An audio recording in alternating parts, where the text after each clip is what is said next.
Hi, I'm Tom Duty, and I've been working at North Quabbin Citizen Advocacy for a number of years. I'm going to be retiring soon, and we thought it would be a good idea for me to record some of the general lessons about how we do the work of recruiting people, matchmaking, and then supporting relationships where one partner has some kind of a mental disability or disorder, and the other partner is another person from our community where there's a good match or a good fit between the two. So that's what I'm up to, and I'll start with how we first recruit people who have some kind of a disability. It really starts before we go looking for anybody. Every year we do a plan that looks at who we've been getting involved in the past year or two, and then we come up with a plan for the following year about who we would reach out to.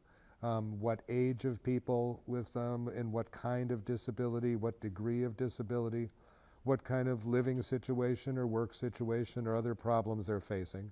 And the idea is that we want to get involved with a real diversity of people who have some kind of a mental disability or disorder, like I said.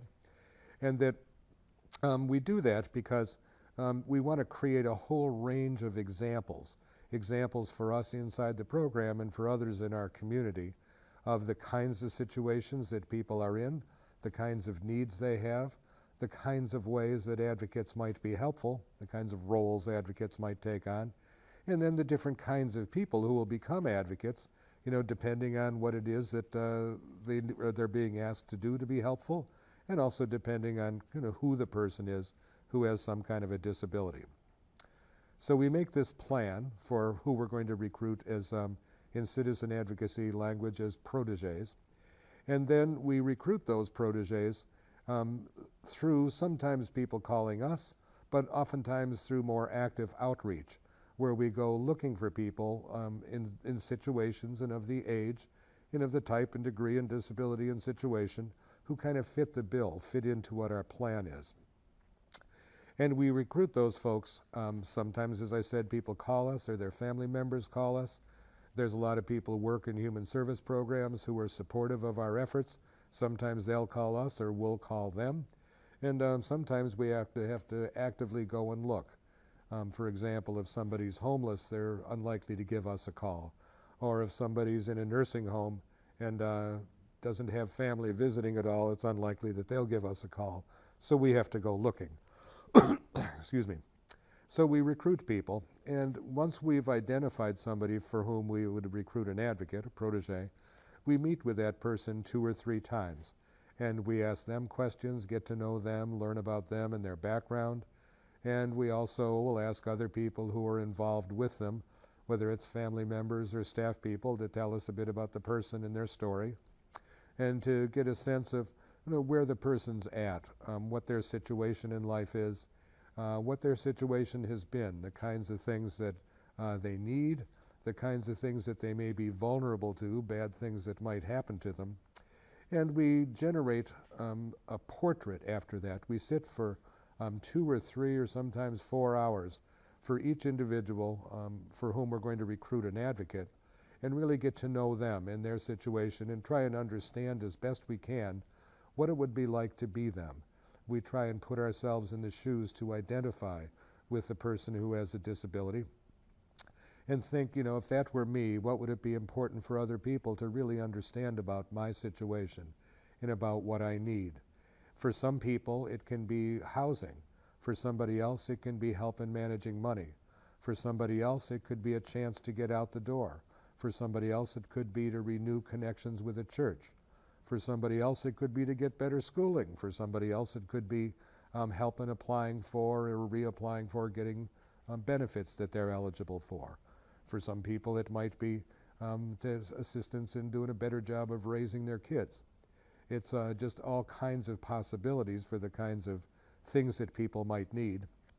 And from doing this thing that we call a portrait, we generate a picture of the kind of person who would be a good advocate and what kind of a role that advocate might take.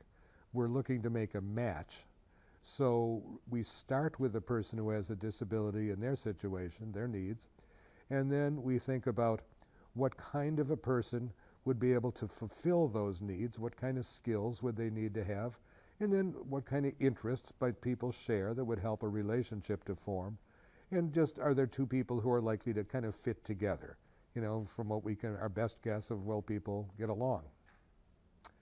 So that's our process in recruiting people with disabilities for whom we'll find advocates. And from there, we start the process of recruiting the advocates themselves. And our process for recruiting advocates is more like corporate headhunting than it is like usual volunteer recruitment. And what I mean with that is that we have a picture of the kind of person, you know, age group and sex, and interests and skills and community connections and you know, other things as well. We have a picture of the kind of person who'd be a good match.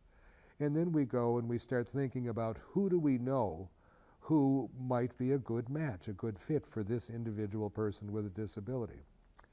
And if we don't really know somebody, we think about, well, who do we know who might know somebody? And we go ask them and talk to them.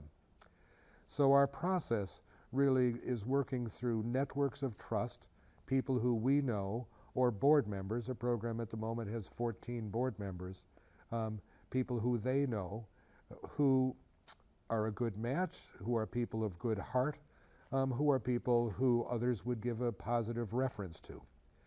And we go and once we have a person's name, we give them a phone call. We tell them a little bit about the Citizen Advocacy Program, a little bit about the person who we think could really use an advocate, and a little bit about why we think they'd be a good match. And the goal in this phone call is to give people just some introductory information and then to set up a time to sit down and chat. When we do sit down and chat, it's usually two people, staff workers from the office, sometimes a staff worker and a board member. When we do sit down to chat, we tell them more about citizen advocacy, what they can and can't expect from the program. We tell them a great deal more about the individual person with a disability. And we talk to them about why it is we think they might be a good match. When we talk to people, it's interesting in doing it this way, that we're not asking, would you get involved with one of the disabled? We're asking, for example, would you get involved with Marcia? And when a potential advocate hears that and hears why we're talking to them, that it resonates. It makes it clear to the person that even though they may have had very little experience with people who have disabilities, that they can see why it is that they're being asked. So we talk to a person and we give them a good bit of information. We have a handout that we pass to a person, and we ask them if we could meet with them again. We ask them to read over the orientation materials that we give them, and we set up another time when we might sit together. Sometimes we only have one meeting with a prospective advocate, and the person says, I hear you, this sounds like it should be me, and I'll say yes. But we always say to people that a good no is better than a bad yes, but also we tell them that a good yes is even better. And we ask people to think about it. The orientation that we give is pretty detailed. I'm going to have another video that I make about the orientation process. But our orientation, we talk a good bit about the overall situation, the kinds of ways that people with disabilities get treated, responded to by others in our society and our communities. We talk about the kinds of hurts that they experience. We talk about the kinds of things that people in general who have disabilities are vulnerable to, like being more lonely or like not having many friends outside of their services and their families. We talk about that in general about people with disabilities. That's one whole major topic area, just to kind of give people a broader perspective on what life is like for people who have disabilities. Another big part of our orientation is talking about the role that North Quabbin Citizen Advocacy has, what the role is and what the role isn't. That we look, and we'll talk about this more in a bit, but what we look to do is to support relationships and not supervise advocates as volunteers. We hope that advocates will take responsibility in the life of the individual person with a disability. It's not that the program takes responsibility. And along with that, we need to be very clear that we will offer encouragement and support. We may offer ideas, we may offer suggestions or guidance if it's asked for, but that we don't tell advocates what to do. We trust advocates. So the program's role, once a relationship is there, is limited, and it's limited so that the advocate kind of has a place to take a broader role or more personal responsibility themselves. And we're clear with people up front when we're recruiting and orienting them as advocates, so it's not like we're tricking them into anything. So then we have a protege recruited and an advocate recruited, where the advocate says yes. The advocate's been given a good range of information about the general situation of people with disabilities, about North Quabbin citizen advocacy, what they can and can't expect from it, and also we talk to them about the individual person with a disability, their situation, and the kinds of things that are likely to come up. We offer a good bit of pretty much all the information that we have, starting out in a non-identifying way, but then it needs to become identifying when we're actually coming to the place of getting ready to introduce people. So, if we have people recruited and oriented, both parties, and the family members and the staff people around both parties as well, they kind of know what the deal is, what we're up to. And then we look to bring people together, what you could call the actual matching process or the introducing process. And the way that we do this is that we tell the advocate about the person with a disability, and which we've already done in the orientation. And once there's a yes, we tell the person with a disability about the advocate, and so that they have some idea. And we've told both parties what it is that we hope for in the relationship. And we always offer some action idea to the advocate and to the protege as well, some action idea about how they might get involved with each other, what it is that they might do, so that people don't just try and be friends, but maybe you could go out to lunch, or Martha could use a ride to church, or Fred could use help in filling out his paperwork, or whatever it is.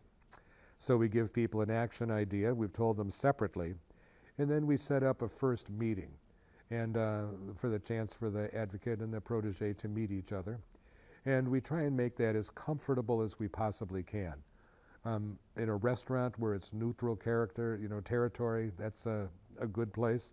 Sometimes if the person with a disability lives in a more restrictive setting, a place like a nursing home, that the introduction has to happen there. But we try and have a comfortable first meeting, and usually again there's 2 staff people or a staff person and board member who'd be there. Excuse me, and we try and make it comfortable. There's small talk and looking to discover things that we know in common, people who are known in common, interests that people share. And we try and make it comfortable. And during that meeting as well, we give what I've, in a silly way, called a speech each time. And the speech is kind of saying to the 2 people together what it is that we've said to each of them separately. So, Marcia, this is what I said about John, who's going to be your advocate, and John, this is what we said about Marcia. And this is what we said to both of you about what it is that you might do, what your relationship might be, how it might begin, and the kinds of things that you might work on together for the long term. And the idea with that is that we kind of want to get our cards on the table. We don't want to be, as the staff people of the Citizen Advocacy Program, we don't want to be necessary for there to be communication between them. We want to set it up so that they can communicate with each other, and that we're not holding any secrets. We're not part of the communication channel. After we've introduced people, and when we part, we check back with both parties and ask questions like, were you comfortable? Was the person who you met the same person who we described when we were talking about them? We look to make sure that people are comfortable, and in a kind of an immediate follow-up to that introduction, and we look to have a second meeting where usually 1 staff person will be present. Sometimes people hit it off so well that that's not necessary. Sometimes there can be a second, third, or even 4th meeting where one of the staff people's there. but we look to help people to get comfortable, get over that initial hump of discomfort that we all experience when we're meeting somebody new. And then, once the relationship takes on a life of its own, and by that we mean that people are in contact with each other without the need for a person in the staff role to be there, that they've seen each other, that they're comfortable with each other, that the relationship seems to be moving along without us being present and without our presence being necessary. When we get to that place, we send a match letter, we call it. And the match letter, we send it to the advocate and tell them that they can share it with whoever, person with a disability or anybody else they want to. But what the match letter does is it confirms that the person has taken on a role as an advocate, and we offer a summary as well of the kinds of things that we've spoken about, in both parties, about why we think it's a good match between the two of them, about what they can and can't expect from the Citizen Advocacy Office in the future. And, we thank them for the honor of having meddled in their lives and be able to introduce them to each other, and that we look forward to providing ongoing encouragement and support to the relationship. With the sending of that letter, there's a real change in the nature of the Citizen Advocacy Office role. Up until we send that letter, we've kind of been in the driver's seat of recruiting people and telling people what the citizen advocacy is about and so on, as I mentioned before, and about with setting up the introduction and the match meeting and in doing follow-up in setting expectations for the relationship, both short and long term, talking about our hopes for the relationship. But once people have met, once this match letter is sent, the Citizen Advocacy Program races into a background support role. And by that, mean that we do certainly stay in touch. There's relationships that are 25 years old where we're still, 25 years since we introduced the people, that we still offer support to. We stay in touch by phone, or we see people around town or whatever. And we have little systems for doing that, for taking care of that. But the role we have is to support the relationship and to support it primarily through contact with the advocate and not to supervise the volunteer. That's a big difference between citizen advocacy and most other programs that involve people on a voluntary basis. We're looking to support a relationship, not supervise a volunteer. So in that, we stay in touch at first pretty frequently, and then about once a month. And then for relationships where people have known each other for years and years, it may go to just a few times a year that we make a follow-along call to stay in touch. And that's what it's really doing in the follow-along, is that we're staying in touch. And we also hear the stories about people's involvement with each other, which is pretty strengthening for us as the workers to hear the stories, to hear about people's lives and how they've become intertwined. The other part of it, it's follow along and support. So the support is another function that we fulfill, and support can take a number of different forms.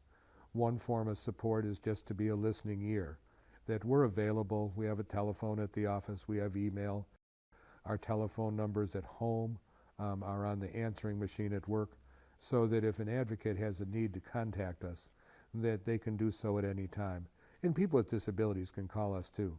It's not that we don't want to stay in touch with those folks, but that we want to set up relationships where the advocate and protege are engaged with each other and not set up triangles, where people start going through the staff person at the office to communicate with the other person, and so on. So the support, it can be providing a listening ear. The support can also be helping an advocate to figure out what's going on, what the dynamics of a situation are. The support can also be in sharing lessons from other advocates' stories or from other things that we've known about that have happened with folks who have disabilities, like how to resolve some problem with the Social Security Administration, or what it's like to take on a more formal role as a representative payee, helping to manage a person's money. So we can offer explanation, help to figure stuff out. If there's major issues that are going on in a disabled person's life, we can help the advocate to figure out what's most important. to really work on at a given point in time, and to just encourage the advocate. Oftentimes advocates will say to us that they don't feel like they're doing enough, and that by being present in another person's life and by being helpful and being there, even if you're not being helpful, just being there as a caring person, that's an important thing.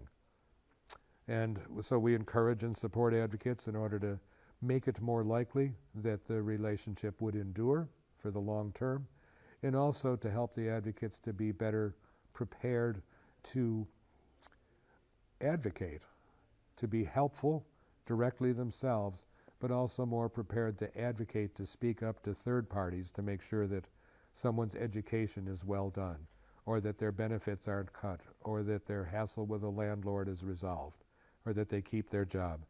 So our support is oriented in those ways, but again, it's support for a relationship and not supervision of volunteers. There's a couple other aspects to the support to relationships. One of them is that we have available people we call advocate associates. And advocate associates have some kind of expertise that they've agreed that they'll share with advocates at the advocate's request, or at our request, as the coordinators in the office. And there's, different things. Some advocates really know how to do all the benefits paperwork. Some advocates will offer some free legal advice. Other advocates have been guardians for folks with disabilities, and they can offer suggestions or guidance, explanation about what that kind of a role means. Some advocates understand how the special education laws and rules work, all kinds of different things, and that we can provide connections for advocates to talk to somebody who kind of knows the deal, and can offer, not take over for the advocate, because again, we're hoping the advocate will be the responsible party, but we'll offer suggestions and guidance to the advocate. And another thing that we do is that we offer a few times every year, we call them ongoing learning opportunities for advocates. And what these are is opportunities we invite advocates to come and hear a speaker, or to see a video and or a movie, and to watch and to talk about it. And we, so it's for ongoing development for the advocate. And our goal in all of this is to have our program work in such a way that there are opportunities for many good relationships. So we tell advocates that they're free to follow their own heart, because they're independent, they're unpaid, and that we ask that their loyalty to be to the best interests of the person they're involved with. We talk about how important it is all along, about how important just caring is, letting one's heart get involved. And we talk about how it's mutually beneficial for both the person with a disability and the person who becomes their advocate. We keep reminding people about that we hope it's a long-term commitment, and that it's fine for the advocate to involve the person with a disability with others. It's not just the one-to-one relationship, but the advocate can be a sponsor for a person to meet other people, get more involved in community life. And we encourage advocates to feel confident in speaking up on behalf of the person who they're involved with, whether it's to a doctor or to a landlord or to anybody else. So that's a summary of what our processes are, at least at this point in time. It's important to note that we don't always follow all these steps in this exact sequence, but it's a logical sequence, and one that's designed so that we start with each individual person who has a disability, and that the whole nature of the office's role, Citizen Advocacy Office's role, is really shaped by the situation, by the needs of the person who has a disability. That's our primary mission, is to provide relationship, sponsorship into community life, protection from harm, and advocacy for more opportunity for people with disabilities. It's a good thing for the person with a disability. Advocates always tell us it's a good and enriching thing for them, and it's a good thing for our whole community. So it's my hope with this that if people view it in the future, they'll say, oh yeah, that makes sense, and that this will be useful as new board members and as new coordinators come to work with North Quabbin Citizen Advocacy. Good luck. Thanks. Hi. I'm Tom Duty, and this is kind of a modified orientation for an advocate or for a new board member for citizen advocacy. The thought being that this might be used as part of orienting advocates in the future. It might not be. And usually we don't do a structured presentation like this will be. What's usually more of a conversational process, but I'm going to cover the majority of the topics that we would cover in orienting an advocate, and it may be that this is useful as part of orienting advocates in the future with North Quabbin Citizen Advocacy or in other places. It may be that people can use this to be more familiar, to get some ideas on how to have the informal conversations. That's the usual way that we do our work of recruitment and orienting advocates. So there's a few topic areas. The first is about the social situation of people with disabilities. And there's different understandings about what the problems facing disabled people are. For many people, the sense that we have, and this is true in most of our services, the real focus of the problems they face is on their disability and on the nature of their disability itself, and then in treatment or habilitation or education to address the issues of their disability. In citizen advocacy, the way we've come to understand this is that a big part of the problems faced in life by people with disabilities come from the way that other people respond to them.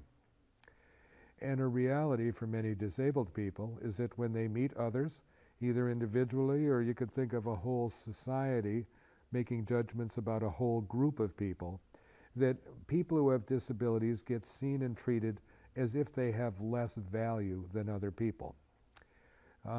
This is a process, sociologists talk about this, and they call it devaluation or deviancy making. But if we think about devaluation, the problem that we look to address in citizen advocacy is that people who are different in some way, and where the differentness is looked down on or is looked at negatively, then the people tend to get looked at negatively, to be devalued. And that sets off patterns of response in other people that are quite hurtful or quite wounding for people with disabilities.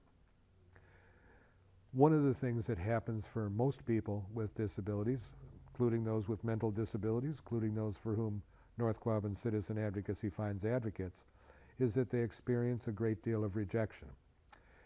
For some people for whom we find advocates, they've experienced rejection from almost everybody who they've met in life, even from their families, and that people end up being really essentially alone in the world, that they have people who they bump into, but that no one is involved with them for the long term or because they care. And when people get rejected, especially rejected by families, it opens the doorway to all kinds of other hurts. Think of it for all of us, that our family members are protectors, and that if we don't have those family members or people who love and care about us, that it's more likely bad things will happen and we're going to be less able to cope with it. So when people are devalued, they're commonly rejected. When people are devalued, they also tend to live lives that are separate from the mainstream of community life, in a sense, lives that are segregated from community life.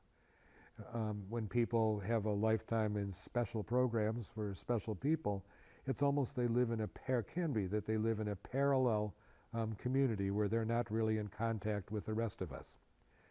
So when people are devalued, they're rejected. When people are devalued, they're commonly segregated and kind of put together with other people who are also rejected and segregated out. And that people don't have much control over their lives, that other people take charge or systems take charge. And the systems operate based on the rules of the system, oftentimes more than based on the individual best interest of the person. Now this wounding, the rejection, segregation, loss of control, and the other kinds of hurtful experiences that people have, we can think of that people are wounded by what's happened in the past, but there's also a reality that people are vulnerable to more bad things happening in the future.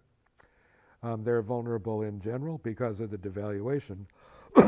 They're vulnerable even more so if they've been rejected or if they've already been hurt in a whole bunch of ways. They may have less capacity to cope and to get on in life. So people are vulnerable, and that vulnerability can even extend to people's lives being shortened, where if you don't have any reason to get out of bed in the morning, you don't get out of bed.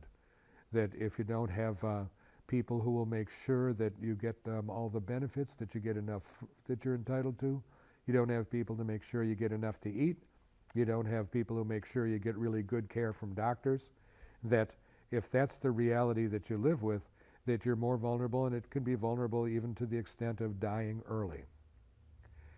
Now, we look at this devaluation and wounding, rejection and vulnerability in citizen advocacy.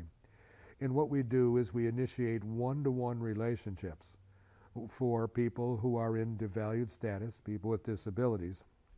And those relationships, it's just a one-to-one relationship, but it can be really vital for somebody because it's a relationship where there's acceptance, potentially long-term relationship acceptance that's not tied to a paycheck or a job.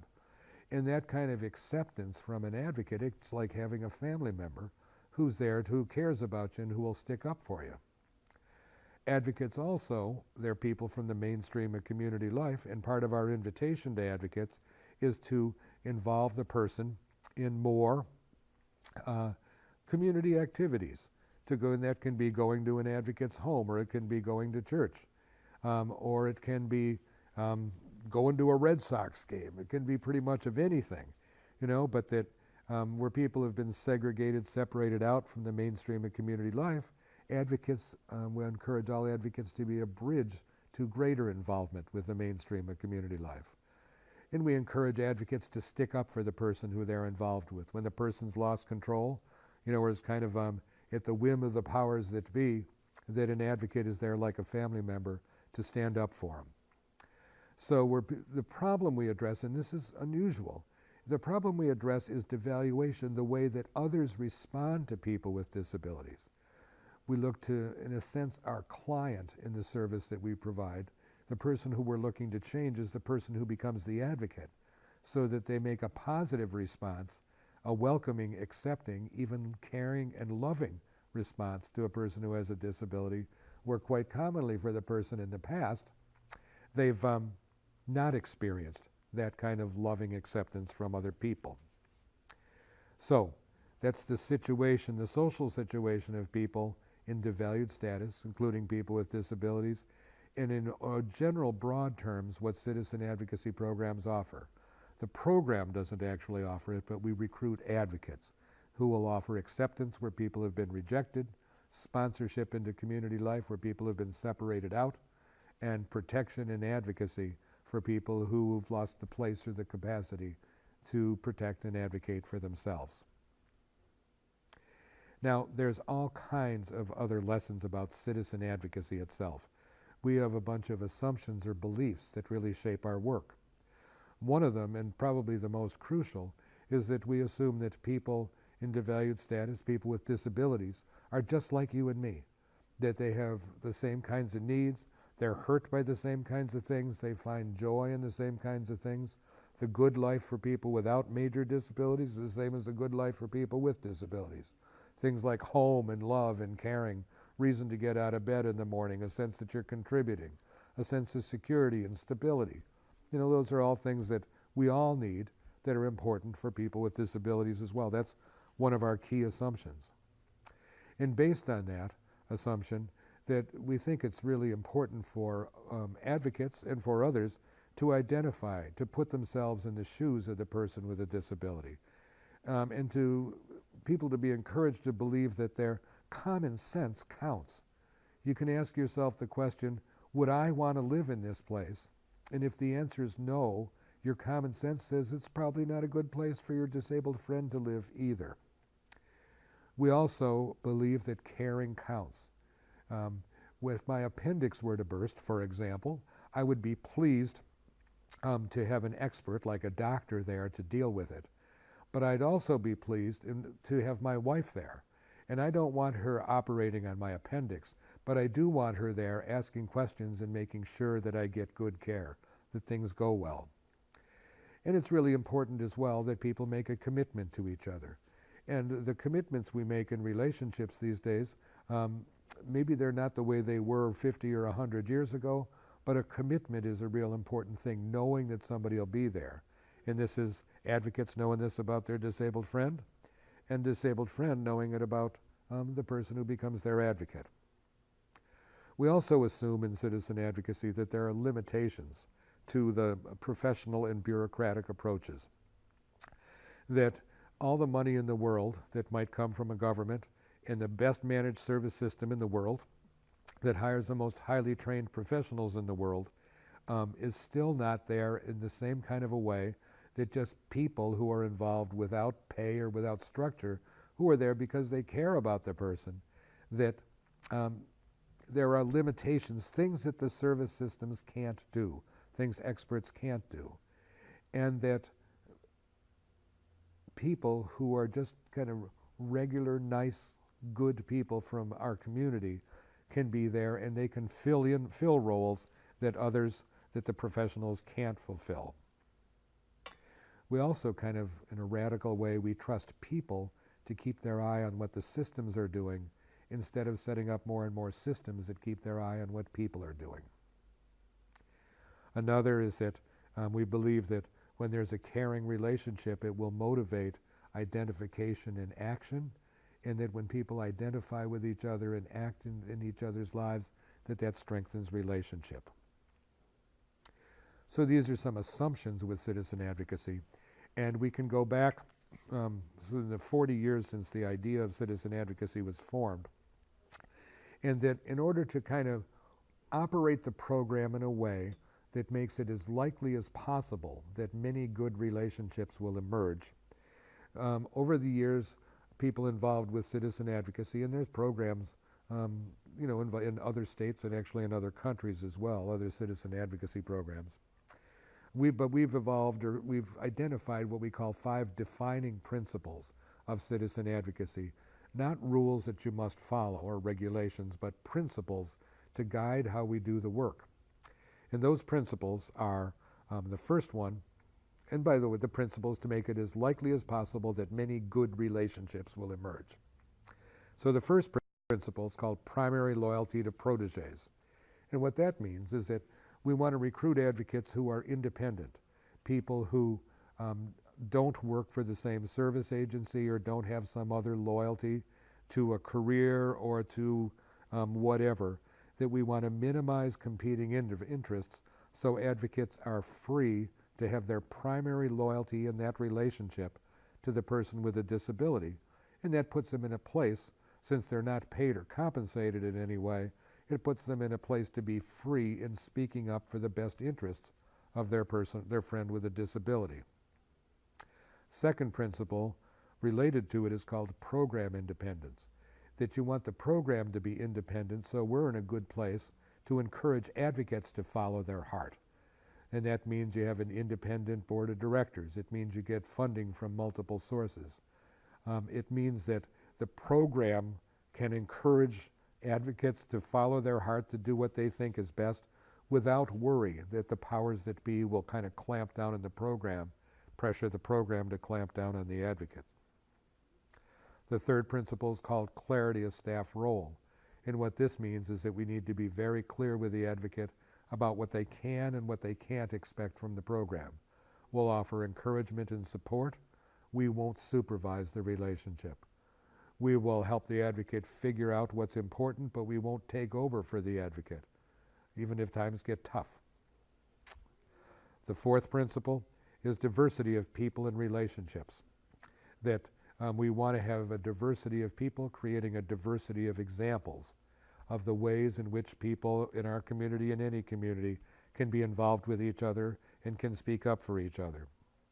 And the final principle is called positive interpretations.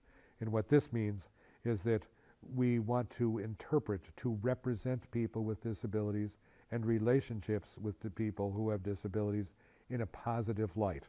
We want to do good advertising, because good advertising will shape a more positive, more valuing response from other people. So we have a few things that I talk about as goals for almost all citizen advocacy relationships. One is to look at things from the person's perspective, to identify with a person, have primary loyalty in the relationship from the advocate's perspective to the person with a disability. We want the relationship to motivate action, not office supervision or office accountability, but an accountability that comes between two people, the loyalty between two people. We hope that most all relationships will be long-term.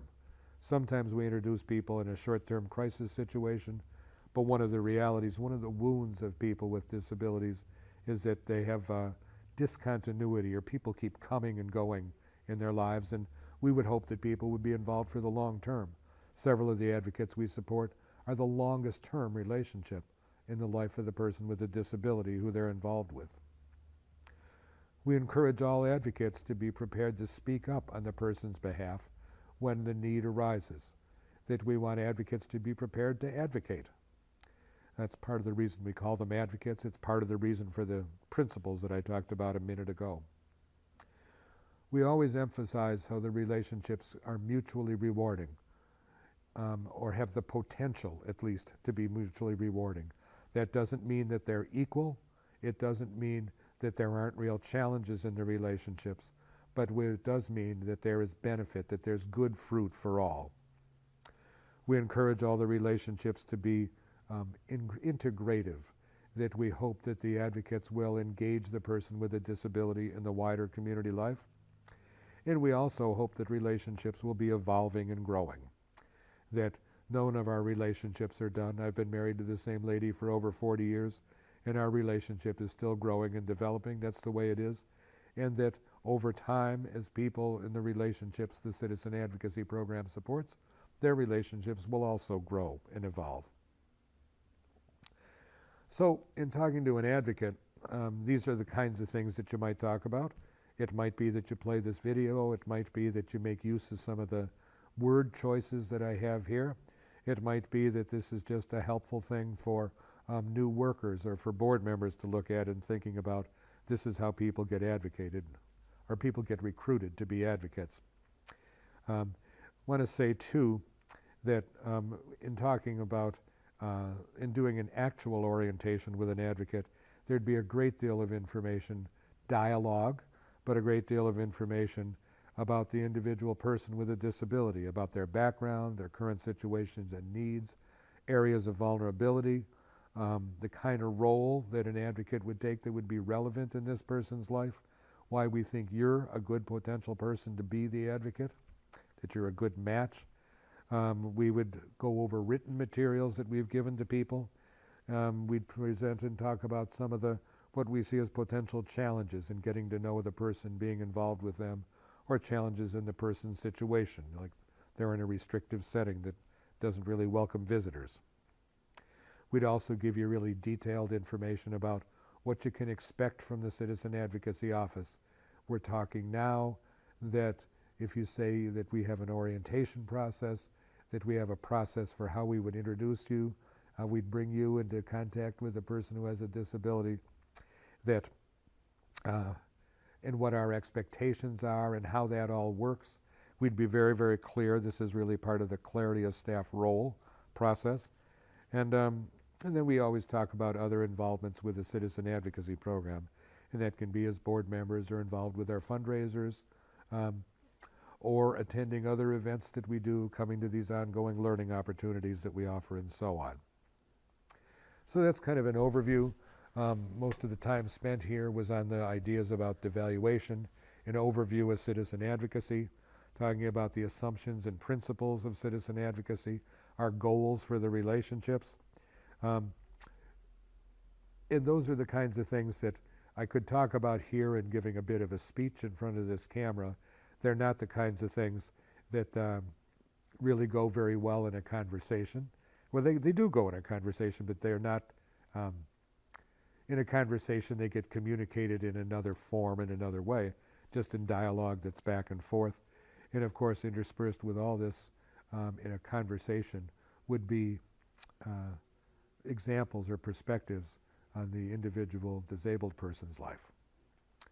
So that's what I have to say. Hope this is useful in the future for people involved in doing orientation with new advocates, board members, coordinators, and others who are looking to learn more about kind of the set of ideas that underlie our work in a citizen advocacy program. Good luck.